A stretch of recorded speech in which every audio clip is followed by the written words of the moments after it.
Hello everyone, and welcome to today's webinar titled How to Use A3 Thinking in Everyday Life.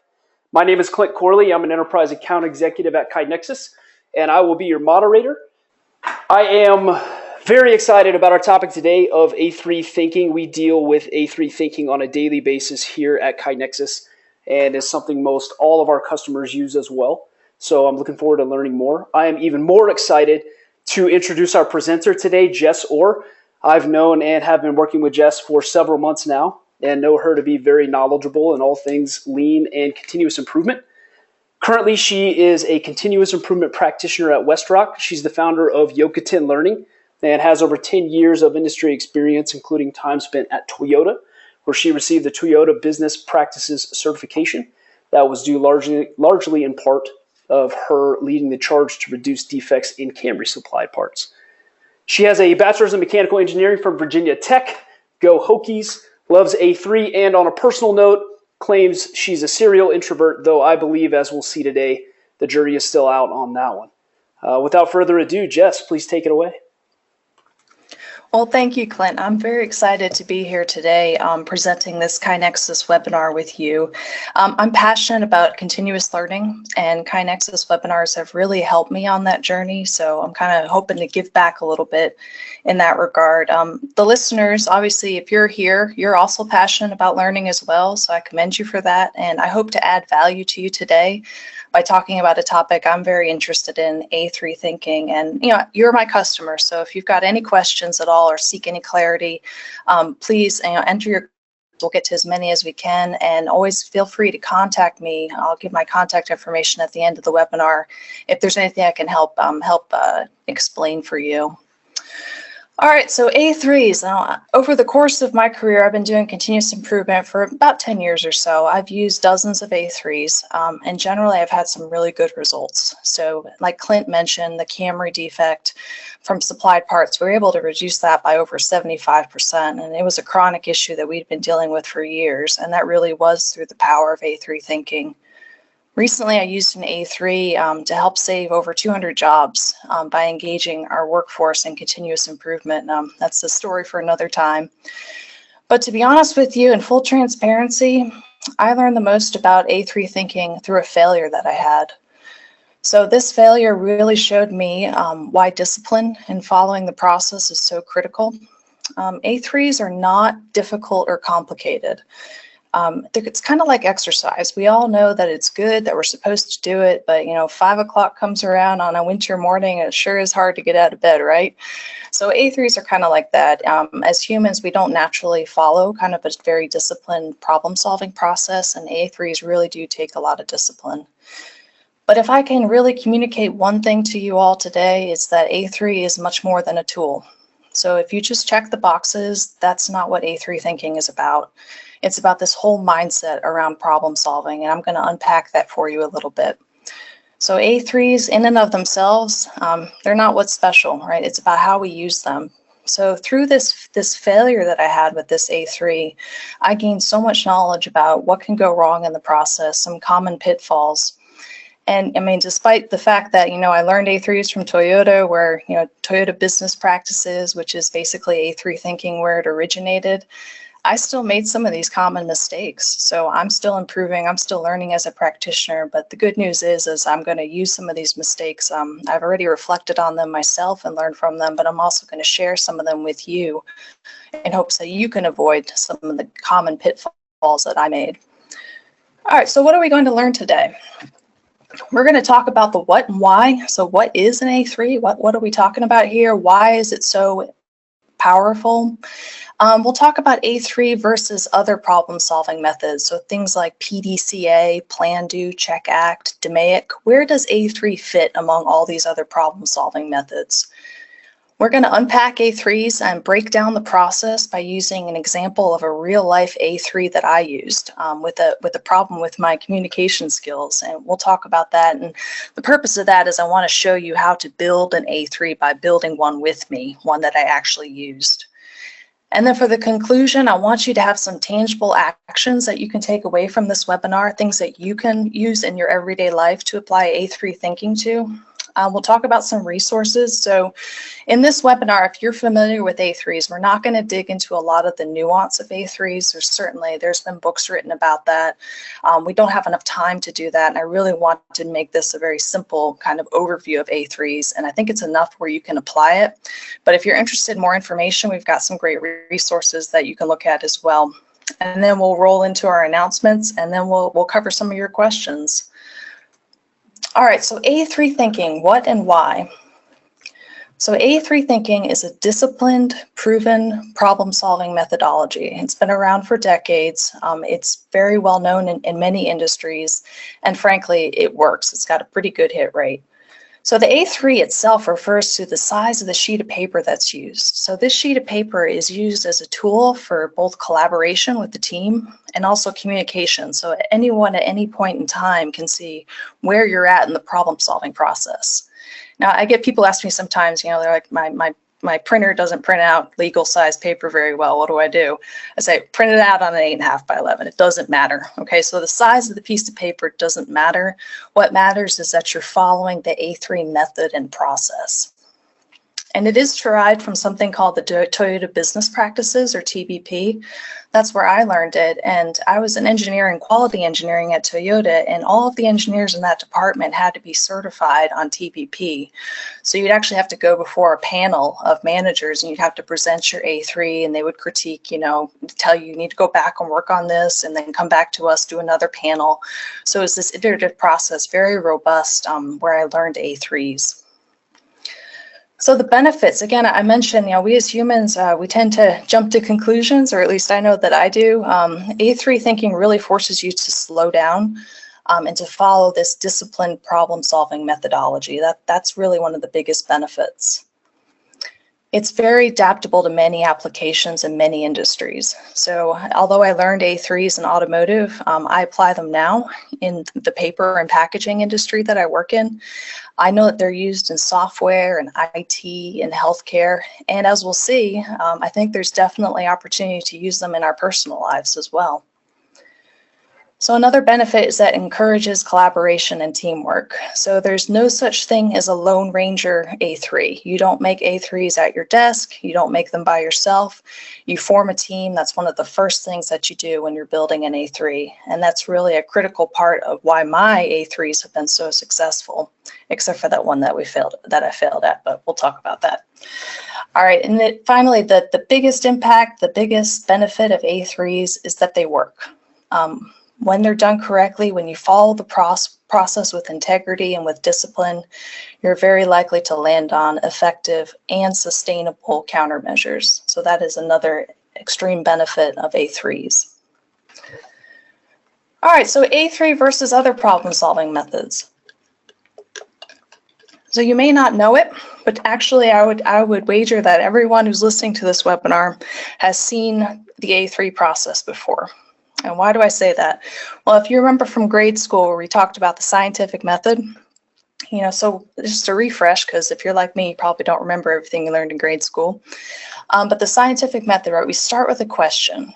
We form a hypothesis about what the answer might be. We test that hypothesis, and then we draw conclusions from it. So similarly, A3 thinking uses that same process. So I want you to think about problems as being on a spectrum of complexity. So on the right-hand side of the spectrum, you've got your low complexity problems. So these are ones where maybe we know what the solution is already, or we could use, a single PDCA or PDSA. So PDSA is plan, do, study, adjust. It's basically a different way of saying PDCA. So it's a very simple problem. So an example of that might be, we can't find our tools at our workplace. It's very disorganized, and we can't get our work done because we don't know where our tools are. Sounds like a case of the missing 5S. Do we need an A3 for that? Probably not. Another example might be, we've had 5 customer complaints this month about a known software issue, a bug in our system. Probably need to go fix the bug, right? We need an A3? Probably not. So thinking is still required. Use some common sense. And then on the right-hand side of this complexity spectrum, if you will, is your high complexity problems. So these are things like, we're having a mating component fitting issues due to a tolerance stack up. And I did have a couple of those at Toyota. And that's a very highly complex problem. You might want to use a tool more like DMAIC, which is, for the Six Sigma folks probably are familiar with that, but that's a define, measure, analyze, improve, and control.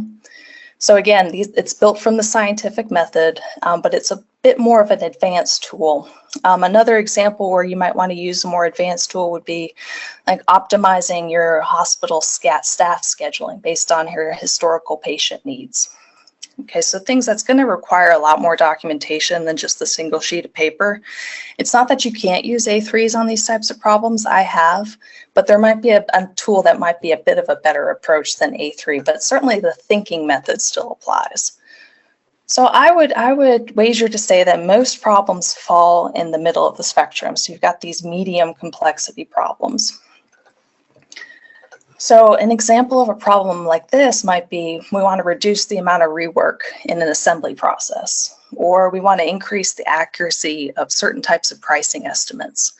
So they're kind of, we don't really know what the solution is. It's not a just do it, but the problem scopes so that we can probably solve it with one A3. And we'll talk a little bit about scoping here.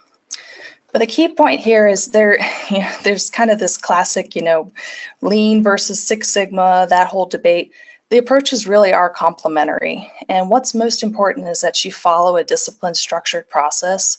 The tool is far less important. But I do think that A3 thinking provides a really good foundation for most problems.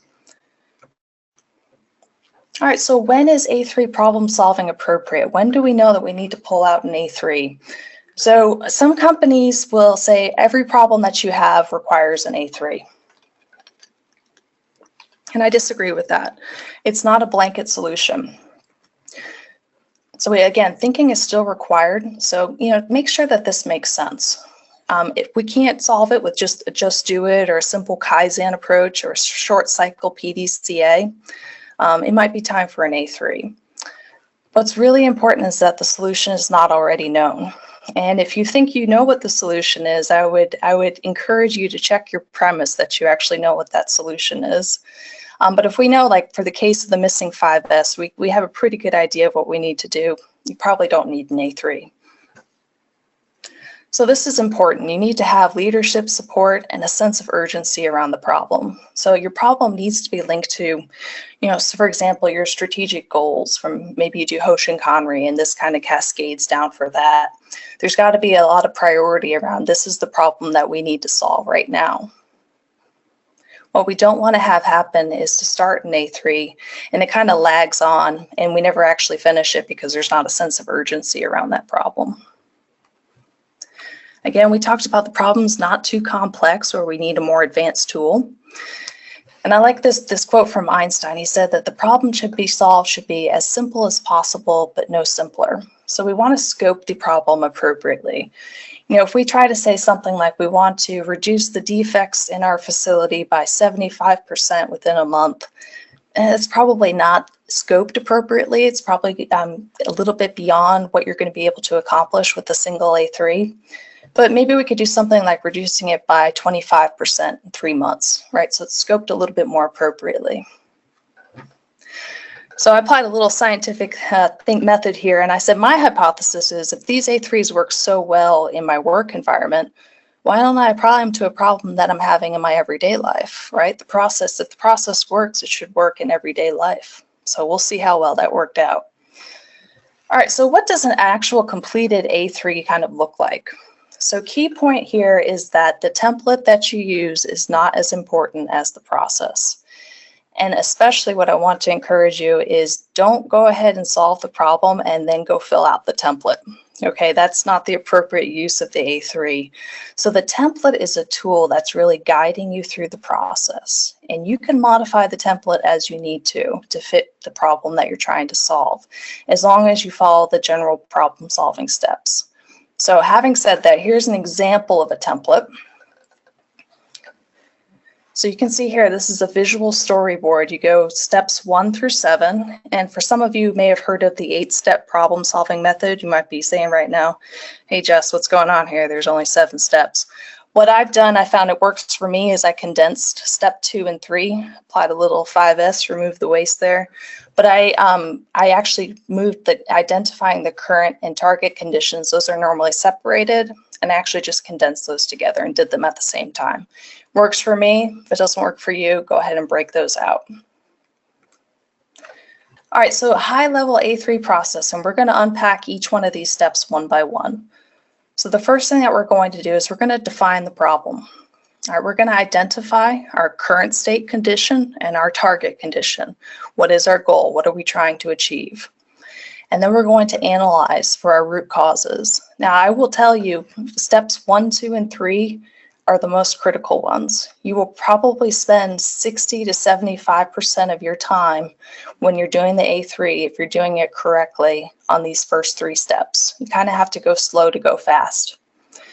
Next, once we've identified our root causes, we're going to experiment with countermeasures. So that experiment word is pretty important. So we're going to actually be evaluating the results as we try different countermeasures through this experimentation process.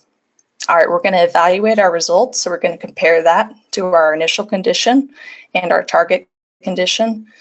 And I see a lot of A3s fail at step 6. So we get a lot of excitement around, we're going to implement these countermeasures. The results are great, yay, but we don't actually sustain the gains, right? So 3 months later, we're back to where we started. I don't know about you. I don't want to do the same A3 on the same problem every 6 months. That's not really what I want to do. So sustaining the gains is very important. I do see a lot of A3s that don't have step 7. I think this is pretty important because every A3 that I do, I learn something about the process, a way that I can make it better. So really a reflection on how the process went, what went well, what can be improved is really important. All right, so let's unpack each one of these steps. All right, Einstein's showing up here again. I love this quote from him. If I had an hour to solve a problem, I'd spend 55 minutes thinking about the problem and 5 minutes thinking about solutions. To me, that means that if I really delve deep to understand the current situation, to understand the problem itself, really just get very familiar with it, the solutions are almost the easy part. All right, once you've got a firm grasp of the problem. Make sure you use the voice of your customer. Understand what is the problem from their perspective, right? So this is where you might want to bring someone from the customer or someone from the next process, because the customer can be internal or external, onto your team as well, so they can give you your perspective. So don't rely on assumption of your knowledge of the problem. At Toyota, we have this saying called Genchi Genbutsu, which I always I kind of remember by get your boots on. So that means that you have to go out and see the problem to truly understand it. Remember, when we're in this phase, we're not identifying solutions. Okay, we're going to do that later. Right now, we're just trying to understand what the problem is, get our heads wrapped around it. All right, so here's an example of a problem statement I would say is no good. And I coach many of my green belts, and I often see these in their problem statements, and I say, that's not truly a problem statement. So the problem statement that's problematic is need to reduce our delayed shipments through purchase of digital equipment. So you can see here, we've kind of jumped already to the solution. This is how we're going to reduce our delayed shipments, by purchasing this digital equipment that makes us more agile and flexible. We don't know that that's the solution yet, right? That's not A3 thinking. We don't jump ahead to that step. So here's a better, same problem, but a better way of thinking of it. We've got a 6-month spike in our customer complaints of late shipments and a rise in internal expedite shipping fees. There's no solution in that problem statement, just the problem. All right, so we'll talk about my problem statement. So one thing I like to emphasize with A3s is it's not about creating a pretty document. So I've seen plenty of handwritten A3s, and that's actually what I did with this one. It's not that I don't know how to use PowerPoint or Excel. Unfortunately, I do use them a little too much. But it's more about showing you that it really is function over form. So I'm not an artist, I'll tell you that ahead of time. I'm an engineer, so some of these sketches are a little rough. All right, so the problem that I was having was basically very difficult communication skills. I'm an engineer. Communication, words, all that stuff is not really my natural thing. You know, I'd rather work with math all day long. But, you know, I have to work with people, so I need to have good communication. And I have worked on it throughout the years, and I've gotten much better at it. But something happened last year, and I was just having some horrible communication problems.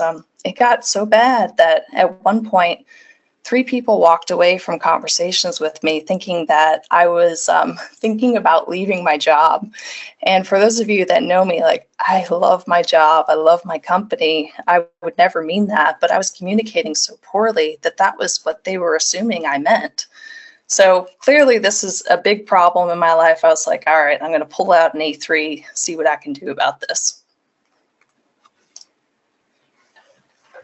And going back to defining the problem, one of the ways that I failed with that project that I was telling you about was that we weren't really clear on what the problem was. So the situation was this: we had taken a survey of leadership, and they had indicated that there were some gaps in our decision-making process. And we didn't really even know what decisions they were referring to. The gaps were around speed and effort, but were they actually involved in those decisions? You know, that was in surveys, as many of you know, they're not really great sources of data. They can be very unreliable. So we had this very fuzzy, gray problem statement to begin with. And if I could go back and do it again, I really would have scoped that more appropriately. Tried to understand what the problem was a little bit better. So we kind of set ourselves up to not have a great A3 right from the get-go. All right, so we want to identify our current and target condition. So key point here is that we want to have quantifiable metrics by which to measure improvement. So we don't want to have this subjective, yeah, I think the process got better. Slow down here. If you don't have some kind of metrics by which to gauge success, figure out how you can get them. And communication skills is a difficult one to measure. I think I was able to do that, and I'll show you how here in a moment. If you got something like rework percentage, that's pretty easy, but sometimes you do have to get a little creative. But if we can't measure it, we can't be certain that we've improved it. This is really critical. We use data to really guide us in terms of evaluating whether or not our improvements worked. When we set our target, we want it to be realistic and time-oriented. Most of you have probably heard of SMART goals. You know, we want to use that. It's something that's very measurable and able to be achieved within a certain period of time. We want to have quantitative data when possible, but we can use qualitative if we need to. So remember, what we're trying to do here is pick up on if there's an improvement. So qualitative data can do that sometimes, you know, things like ranking systems or customer feedback. It's not preferable, but if that's all you've got, you can work with that. The bottom line is you need to be able to trust the data and to know that your data is indicative of how your process that you're trying to improve is performing. So I always encourage my belts and myself, you know, go out and watch the data being measured, being captured. Make sure you understand that system. You might pick up on something that's important as you're investigating this process, but you need to be able to trust the data. So here's what I did. And in my reflection, I think there's a couple of things I could have done differently in terms of the data system that I used. But I used something I call the communication score. So it was an online test. I think it had 25, 30 questions, and you would get a score at the end on your communication skills. Now, some of you might be looking at this with a little skepticism saying, well, can't you game that to get a good score? Yeah, I could, but is that going to help me if I'm gaming that score, right? So I tried to be very truthful when I was answering it. So I got a score of 69 out of 100. And I decided that about a 25% improvement would be acceptable. That's what my goal would be. I felt like that was a realistic target. Now, this second measure, I feel like it's actually pretty effective. So it's the percent of miscommunications per opportunity. And I called an opportunity a crucial conversation. So anytime I had a crucial conversation during this period of time while I was capturing data, I would check with the person I was having the conversation with at the end and see if they actually received the message that I intended to give to them. And 22% of the time they did not. So that was definitely a problem. And I actually set a pretty aggressive goal there because I said, that's just not acceptable. I'd like to get down to 5%. And that is a pretty aggressive goal. but that's the stretch target that I set for myself. And you can adjust these goals too as you go through the process. You may find that, the goal wasn't aggressive enough. We need to raise the standard a little bit. We'll talk about that. All right, this is the portion of the A3 where you really need to slow down. And don't be afraid to not move forward until you feel very good about this section, your analysis of the problem. So we're trying to find root causes. And what I like to do is I did this with this A3 is, I bring my team together and we talk about it. We say, all right, here's the problem that we're having. Here's where we want to get to. What do you guys think some of the potential root causes might be? And there's a number of tools that you can use for root cause analysis. Two of the most common ones that we see with A3s are the 5 whys and fishbone diagrams. Fishbone diagrams are a little bit more advanced, so I'm not going to cover them here, but I did use the 5 whys. And so for those of you who haven't seen the 5 whys before, it's basically asking why every time you go through a root cause, and I'll show you how we do that, until you drill down to the actual root cause where it doesn't make sense to ask why anymore. And you don't have to use 5, but generally speaking, you want to use enough whys until you get down to that root cause, and I'll show you how I did that. We're going to prioritize those root causes, so you may do this process, fishbone diagram, whatever you choose to use, and you find you've got 6 or 7 root causes, different root causes. You're probably not going to be able to fix all of them. So I like to prioritize them based on how likely I am to fix them, the impact that they might be having, the frequency with which they occur. Use whatever prioritization, or you can even just vote with your team which ones you want to attack. All right, so the first problem that I was having related to communication skills was jumping to conclusions. I think we've all, had this at different periods in our lives. So for those of you who follow like the Myers-Briggs personality types, I'm an INTJ, and I won't go through each one of those letters except to say that the J stands for judging. So that's not judgmental, although I can be sometimes, but the judging aspect means that I am the kind of person who likes to come to a decision and move on. So I don't like to explore things endlessly, trying to gather information. At some point, I like to say, this is what we're doing, we're going to move on. And that's okay. We definitely need people like that in the world, as well as the other types, which is perceiving. However, I was jumping to this judging stage, but not taking the time to understand what the current condition was. So I was just going straight to judging. And the reason, so I asked, why was I doing that? Well, I wasn't putting a priority on understanding the situation first and getting feedback. Now, I could stop here and say, well, I just need to prioritize understanding first. That's clearly the solution.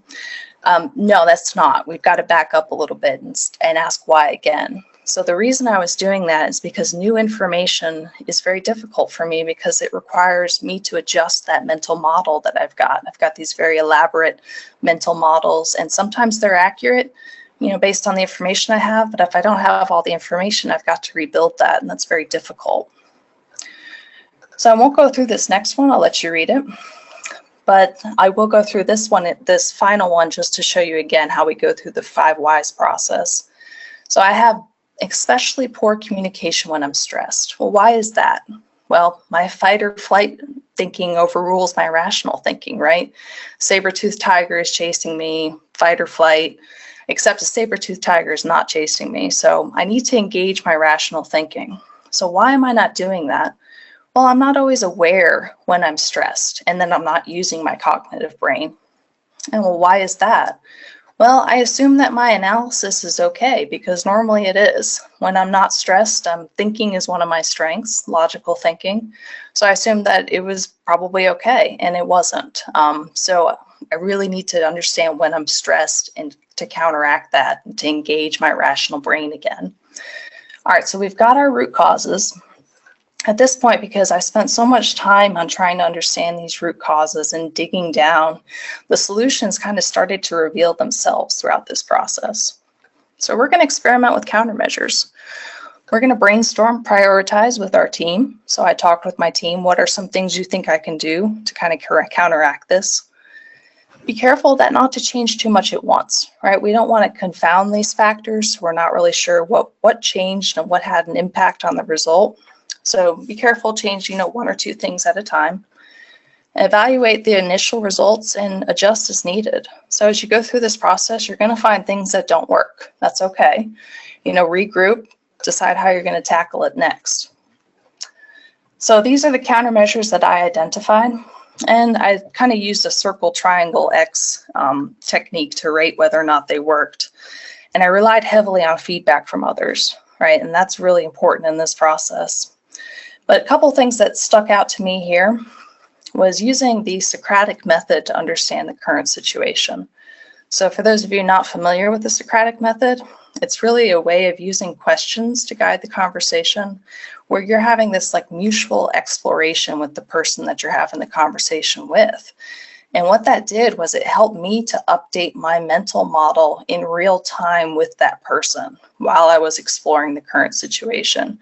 It was extremely effective, not only with these crucial conversations, but also with the coaching that I do with my belts too.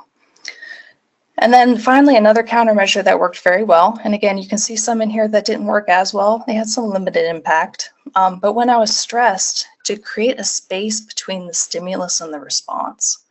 So I had to learn to don't have those crucial conversations, right, when I'm under stress. Give it some time, think about it overnight. There was a few times where I'd write an email and I'd be like, all right, I'm going to wait because I know I'm stressed. And then I'll look at the email tomorrow and I look at it the next morning. I'm like, thank goodness I didn't send that email. Right. So that was very impactful for me and very helpful. And I asked Shane, my husband, to help hold me accountable to that. So again, these are multiple cycles of PDCA. You're going to plan, you're going to do, you're going to check, you're going to act.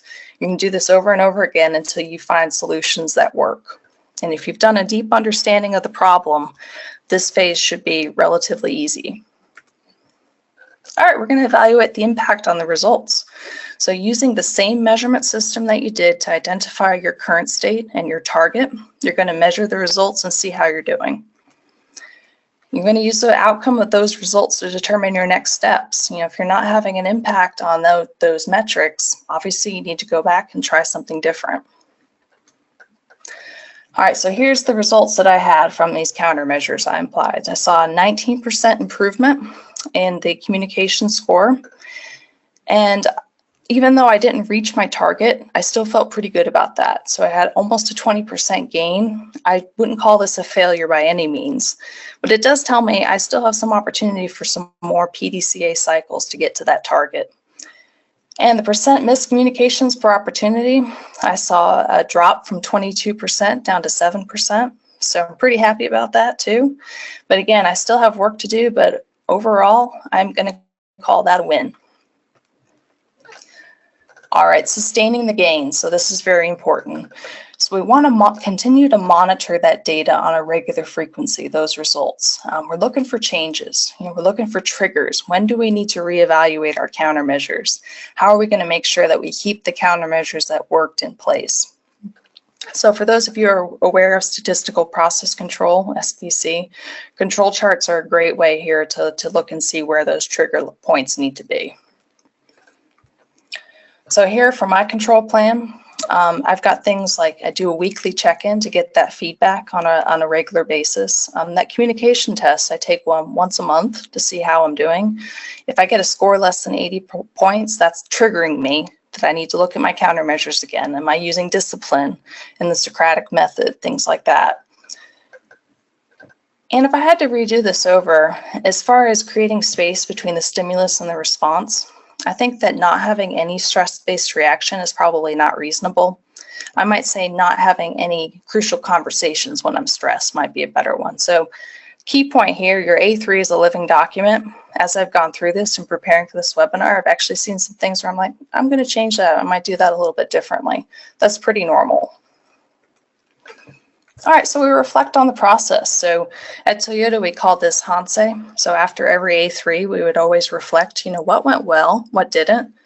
But it's even more than that. So Yokoten is this word that means spreading, spreading continuous improvement or best practices.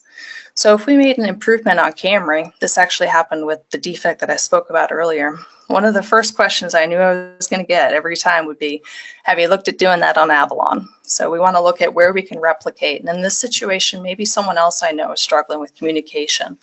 It's not that this is a cut and paste solution for them, but there might be some elements of it that they could take that might be helpful for them as well. So what went very well, I got 360-degree feedback, really some honest feedback from my coworkers and friends about my communication method. That was very critical. My boss, Shannon, she really helped me understand my resistance to changing my mental models. She said, you've got these great models in your head, but you're really reluctant to change them when they're not accurate. And that really was very, very eye-opening for me. And as far as where to improve a couple of these, I think I talked about that communication score, the test I took. I think I would have incorporated some other external feedback into that score as well. I definitely think that would have helped. And then another thing where I may not have drilled down deep enough into the root cause, so that stress-based reaction, why am I getting so stressed to begin with, right? How do I actually manage that stress so I don't have to worry about that causing a negative reaction for me? I think I could have dug a little bit deeper on that root cause. So that's really helping me. The next time I run an A3, I'm going to try to remember to use discipline when doing that. All right, so what does the completed storyboard look like? I'm in my office. I'm actually looking at it right now. I'll warn you, it's not pretty, but that's not the point, right? The point is that we've got an effective process by which to solve the problem. So this is the completed storyboard. I apologize for the illustrations here. They're a little rough, but all right, so some do's and don'ts of A3 thinking, some key takeaways here. So remember, the right process is going to lead you to the right results. When you get into that A3 and you start doing those experimentation cycles and the first couple of experiments don't go so well, keep trusting the process. Go back to your team, reevaluate, look at your root causes. Is there a better way to solve these? Did we get to the root causes? I promise you that if you follow this process with rigor and really try to have discipline in going through the steps, it will work. It really does.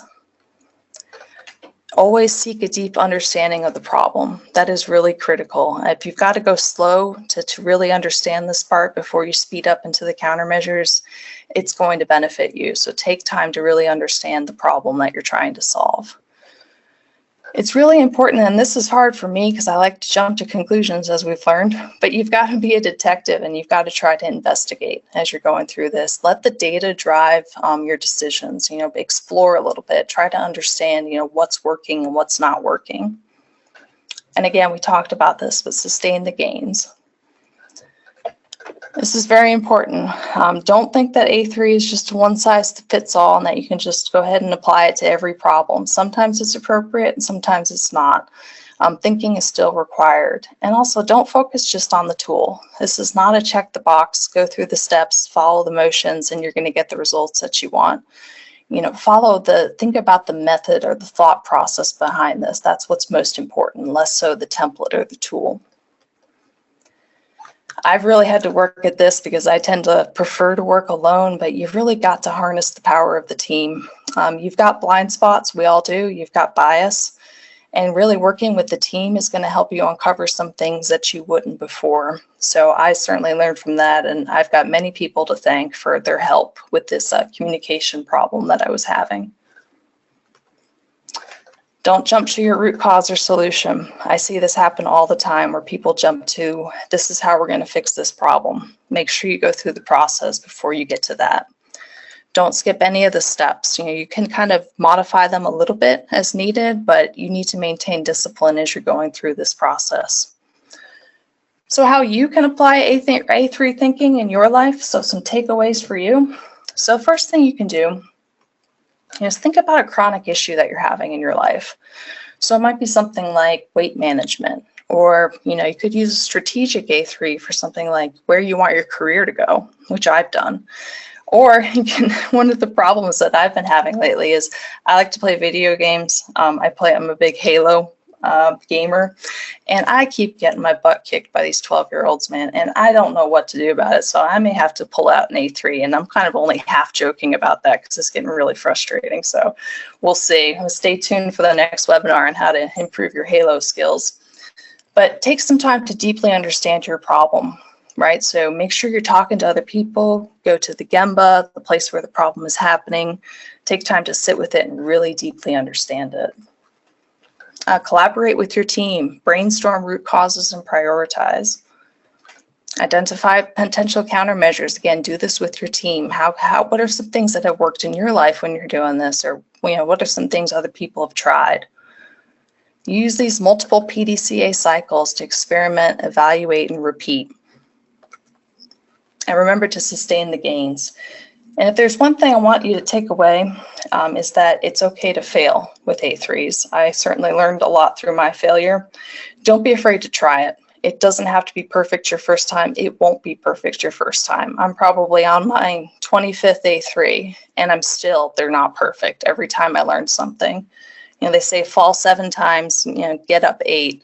And that really applies to A3 thinking as well. Don't be afraid to go out and try it and see if it works for you. And Ron Pereira of Gemba Academy likes to say this a lot, and I completely agree with him. So you remember how I didn't reach those targets that I had set with my A3. Does that mean that the A3 wasn't successful? I don't think so. I made some really important gains. I've still got opportunity to improve, but it's progress over perfection. All right, so some additional resources for those of you who are intrigued to learn more about A3s. So the first one is Managing to Learn by John Shook. This is a book that they actually gave out to all of the engineers in the quality engineering department as mandatory reading at Toyota. It's a great book. It kind of follows a story format. It's a really fun read, so I'd encourage you to grab that one. Karen Martin's got a number of great A3 webinars that are available on YouTube and on her website, which we got the link here. The Toyota Engagement Equation by Tracy and Ernie Richardson really talks about the culture of A3 thinking. It's far more than a tool at Toyota. They call it Toyota Business Practices because it really is part of their DNA. So that's a great resource. And then if you're interested in more, the PDCA, the Plan, Do, Study, Adjust, Mark Graben's Lean blog has got some great information about that. So we're going to get to some questions here in a moment. If we're not able to get to your question, I encourage you to reach out to me or anything related to continuous improvement. I love connecting with other people. You can reach me on my website, which is yokotenlearning.com. So that's Yokoten, YOKOTEN, learning.com. You can find me on LinkedIn. I've got my email here as well. And then I recommend you may want to, if you're interested, although these aren't about A3s in particular, I've got a couple of Gemba Academy interviews. And in general, I strongly recommend Gemba Academy for continuous improvement learning. They've really helped me tremendously in my journey as well. So thank you all for your time. We're going to transition into some announcements and then we'll get to your questions. Jess, thank you so much for the time and thank you so much for the presentation. We do have some questions coming in. We'll get to those here in just a few moments. Real quick before we get there, guys, just a few quick and brief announcements.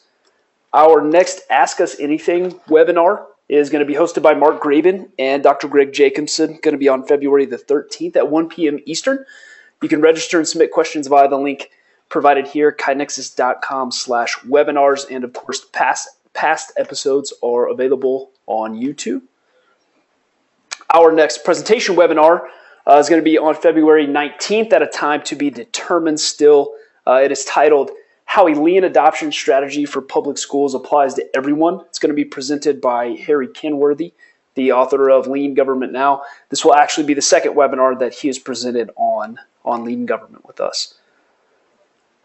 As always, you can visit the KaiNexus website and follow the KaiNexus Continuous Improvement blog, and of course subscribe to the KaiNexus Continuous Improvement podcast via iTunes, Google Play, Stitcher, or however else the kids are doing it these days.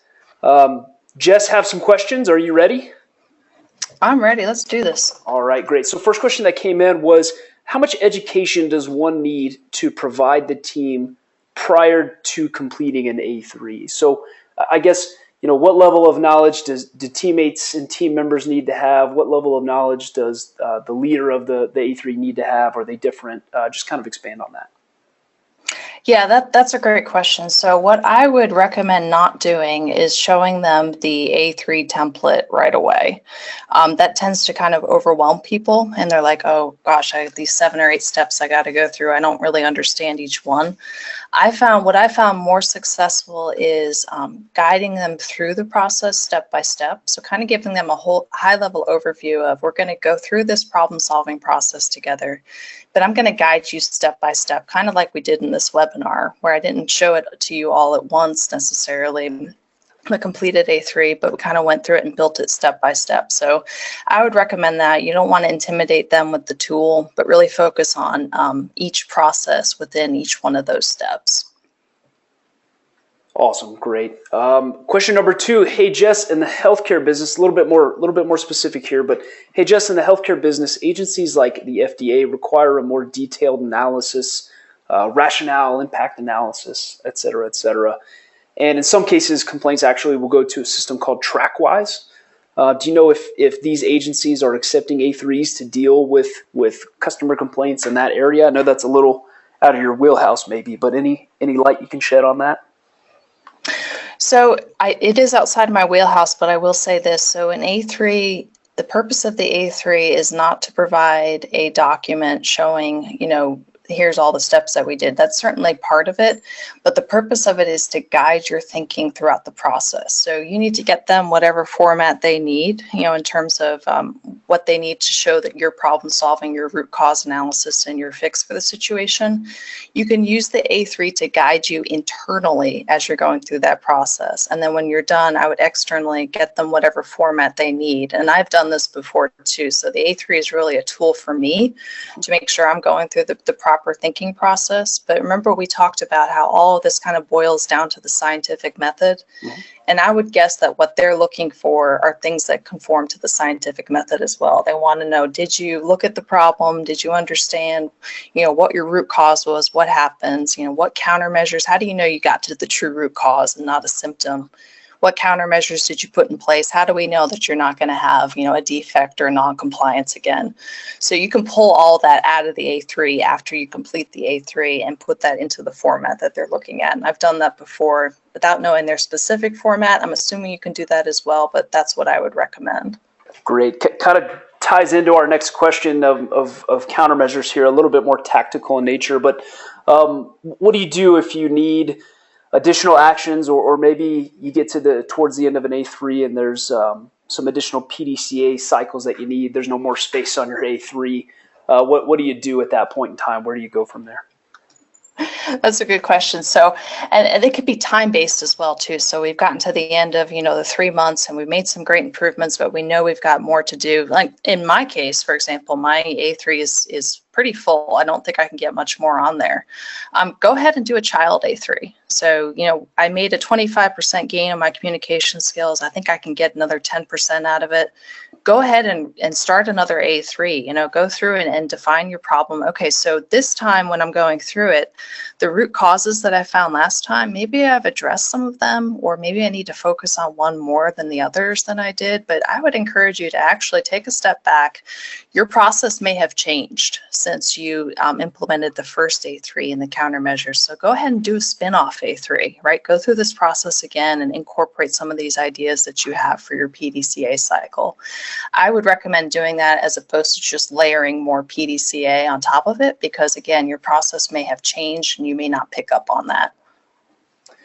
Gotcha. Love it, love it. We'll count on you to give the more advanced child A3 webinar here in the coming months. Do you do a storyboard for every A3 you complete? What is the value in making a storyboard? And do you do it during or after the A3 process is complete? Yeah, this is a great question. I'm really glad someone asked this. So I never. There was one time that failed A3 where I kind of did the storyboard after we had done some of the steps and kind of, backfilled it in. And that was definitely a mistake. So you want to create the storyboard as you're going through each step. So as I'm doing the root cause analysis, I complete that section. The rest of it's blank. And then I do the countermeasures, I complete that section. And some people have asked me, is this just kind of like industrial wallpaper? Why are we doing this? And it's a fair question. So it's a couple of reasons. Again, the template's helping to guide you through the process. So if you have a blank section, you need to fill that out, right? Kind of managing by exception, if you will. But it's also a tool for the team to see what you've been doing. So at any point in time, I can show this A3 where I'm at in the process to any one of my team members, and they can understand where we're at right now. So it's a visual tool for communication. And at the end, they may have ideas too as they're looking at it. Oh, did you think about this? Now that's kind of visually displayed for me. The reason why we want to have it on one sheet of paper like that is because really, generally speaking, only about 20% of the work that you do on the project is going to be the most critical information. And this really helps you to distill it down so it's digestible to people who are looking at it. And the final reason for it is when you're done with the project, there's probably going to be opportunities for you to replicate or standardize this. And now you've got a document that you can refer back to. Okay, what did we do this time? We're having a similar problem now. What did we do last time that worked pretty well? And let's, maybe not that it's a cut and paste, but let's see if we can apply that to this situation as well. So I really encourage you, don't think of the A3 storyboard as just being this kind of post-process document. It is a living document that you use to help guide you through the process. Awesome. Great. Moving right along here, I've got a couple questions about engagement and just what are some of the best ways to engage team members and stakeholders around the A3 thinking process? And then are there some good ways that you know of to really measure that level of engagement and kind of track towards, are we progressing, are we digressing? What are your thoughts there? And we're getting a lot of good questions here. All right, so for this one, when I was first starting out as an engineer, I didn't do this very well. So I would kind of go into the A3 process. I would be the leader, so I would be the one who would be kind of, guiding, no, more than guiding. I would really be kind of forcing what I thought the right way to do it was, what I thought the root causes were. And the way that I found that's very effective is I really try to take a back seat when it comes to these. So to give you a real example, so with a team, we'd go into a room and I'd say, I want everyone to write down on a Post-it note once we've identified what the root causes are. So we know we've got these 4 root causes. So I want everyone to write down on a Post-it note, what they think some of the solutions might be. What are some of the things we can do to fix this? So everyone write it down on a Post-it note, and we stick them all up on the wall, and we affinitize them. So a lot of times people tend to land on some of the same solutions. So we group all those together. And then, as a team, we kind of talk and we do things like multi-vote, or we all decide which ones we're going to try on. And I respect the team. So there's been times where they have picked solutions to try out that I disagreed with. And I will play devil's advocate a little bit. I'll say, have you considered this? Kind of using that Socratic method again, right? Mm-hmm. Have you thought through what the implications of this might be? And as long as they've thought through it, I will let them move forward with it because this is their process and I'm helping to facilitate them, but ultimately they're the owners of it. And I will tell you, every time I've done that, they've been right. So I'm always happy at the end. I've been like, yeah, I was wrong. And the measure of engagement, to answer that question, is it's more subjective, but I look, is everyone in the room contributing? Right? And that's why the Post-it notes kind of help, because some people aren't comfortable speaking up in front of everyone else, and the Post-it notes make it somewhat anonymous too. And I tell everyone, I want you to write down at least 2 improvement ideas, right? And usually everyone can come up with that. So that's kind of how I measure engagement. It's more subjective, but is everybody talking and participating? And as a facilitator, there's tools that you can use, hey, Sherry, what do you think about this? Or maybe I'll go have a one-on-one with her if she's not comfortable talking in front of the whole group.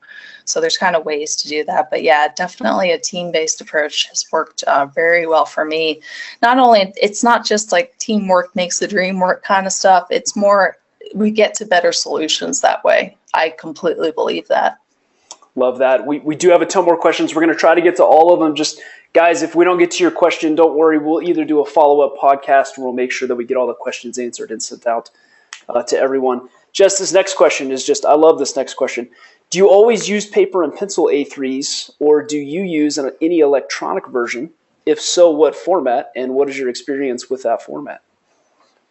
Yeah, it's a good question too. So I like the paper and pencil ones, especially when you can post them up where everybody can look at it and write on it.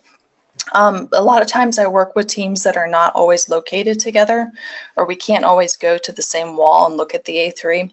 So honestly, I just have a simple template in Excel. You can make a template based on the one that you saw here in the webinar. If you Google it, there's a lot of A3 templates out there. Just poke around until you find one that you like. It could be in Word format, could be Excel. But remember what I said, right? It's less about the template, more about the process. So don't go looking, oh, I found the perfect template, therefore this A3 is going to be a smashing success. It's really about following the process, and the template is a secondary thing. Gotcha, love that. And I'll give a shameless plug here. If you're looking for a fantastic electronic continuous improvement system, I've got one that'll blow your socks off. It's pretty awesome.